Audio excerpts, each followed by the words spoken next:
Panood nyo ay may nagagawang mga pambihirang bagay dahil sa matagal na pagsasanay. Kaya alam na alam nila ang mga panganib na kasabay. Huwag na huwag nyo itong gagayahin kung walang sapat na kaalaman. Manood na lang kayo at bumilib.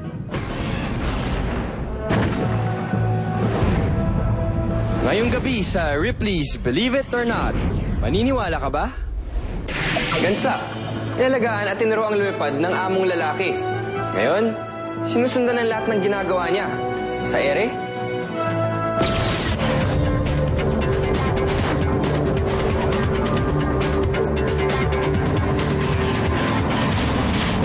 Sanggol, ipinanganak na magkadikit ang binti hanggang bukong-bukong. Paghihiwalayin ng mga doktor sa ilang delikadong operasyon.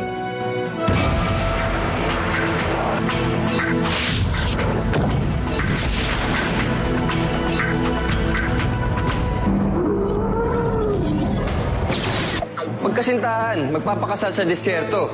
Habang nakasabit sa ere, kasama ang groomsmen at ministro.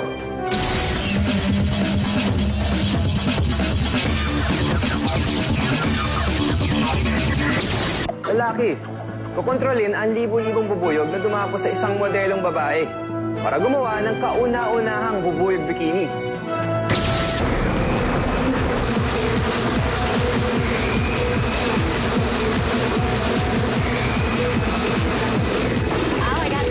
Strip aerobics. Hindi lang taba ang natatanggal, kundi pati na rin ang mga suot na damit.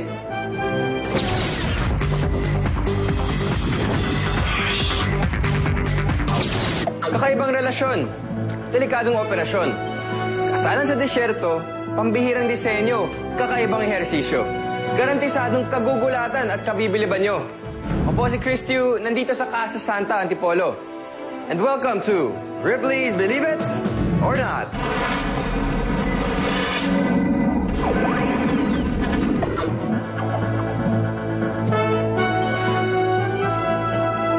Ang aso raw ay man's best friend. Pero para kay Dan, hindi aso ang best friend niya, kundi isang gansa. At kahit saan siya pumunta, nakasunod ito sa kanya, nang lumilipad. At sa iba, kaya bibilib.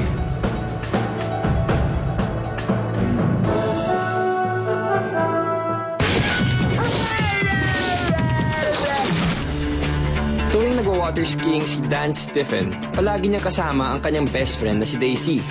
Pero hindi mo makikita si Daisy sa bangka o lumalangoy sa tubig. Makikita mo siyang lumilipad kasunod ni Dan. Dahil si Daisy ay isang gansa.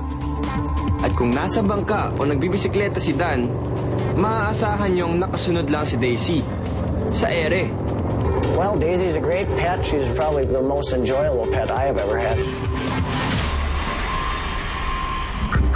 Nagsimula ang pagkakaibigan ng dalawa nung pumayag si Dan alagaan ang naulilang gansa na natagpuan ng dalawang mangingisda. Para kay Daisy, mukhang love at first sight siya kay Dan. Kaya naman, kahit saan magpunta si Dan, nakasunod si Daisy.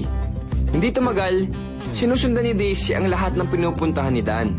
Meron isang malaking problema. Dahil tao nagpalaki kay Daisy at hindi ang nanay niyang gansa, hindi ito naturuan lumipad.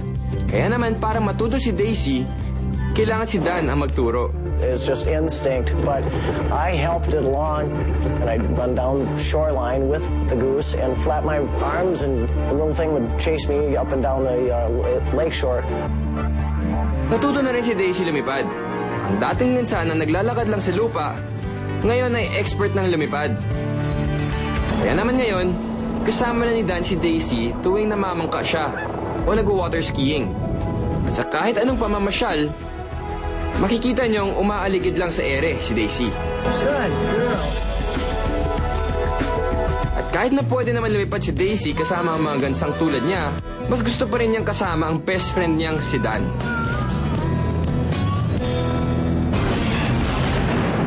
Nakakita na ba kayo ng sirena? Sabi nila di daw totoo ang mermaids. Kwento-kwento lang.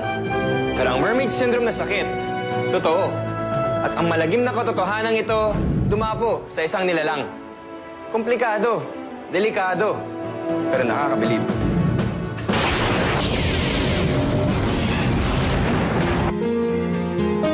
Nung nalaman ni Jane Clivel na magiging lolo na siya, abot langit ang kanyang saya. I was very happy, but I had no idea what was in store. Pero hindi tumagal. Naging malinaw na merong komplikasyon ang hindi pa ipinapanganak na sanggol. Matapos ng 72 oras na operasyon, isinilang na ang sanggol na si Tiffany Yorks. Si Tiffany ay may hindi pangkaraniwang karamdaman na tinatawag na mermaid syndrome.